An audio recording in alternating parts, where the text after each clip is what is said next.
Welcome to the DMZ. The happiest place on earth.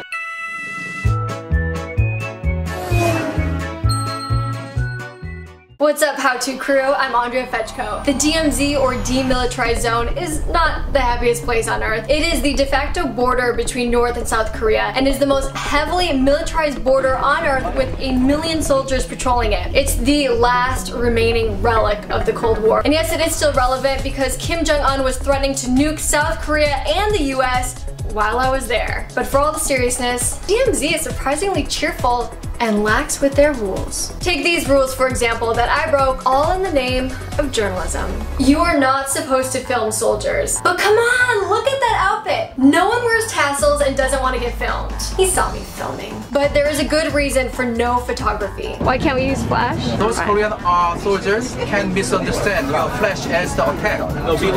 So they can shoot you. What? But at our next stop at the Dora Observatory, I observed some interesting behavior. Do you see all the photography that's happening here? I am not alone in this, people. Helpful hint, make friends with the soldiers. Okay, you're waiting?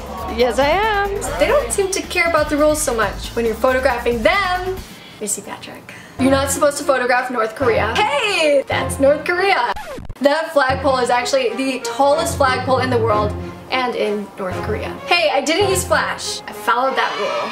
And you are not allowed to film in the third tunnel. Basically, all tourist stops you're not allowed to document at the DMZ. The third tunnel is really interesting though, because this is where North Korea tried to dig their way into South Korea in order to invade it. 30,000 troops can come in 1 hour through this tunnel. But I am bringing this footage to you so you realize how claustrophobic it is. I hit my head at least 5 times, which explains so much. Like, how did that camera start rolling? Something that's not photography. You are strongly discouraged against getting a passport stamp from a country that wants to start World War III. That's North Korea if you don't read the headlines. I got it stamped, it's official. By the way, I was totally about to stamp my passport. No, don't do it. You'll never get back into the States. If you think a TSA pat-down is bad, get yourself a North Korean stamp in your passport and see what happens. Risky. Now, I do not recommend breaking any rules abroad, especially in a war zone. But I took my cues from everyone else who was photographing first and not getting in trouble. The DMZ was a surprisingly fun field trip. With all the happy tourists and cartoon characters, it kind of felt like Disneyland, but with guns.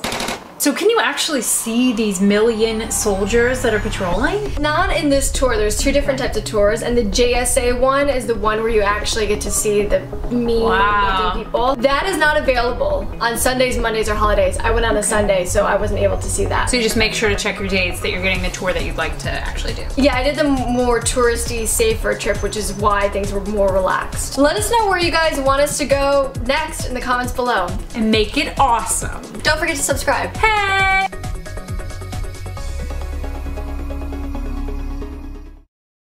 Is that what you meant, no flash? Look at these guns. Uh-oh. Sorry, Koreas.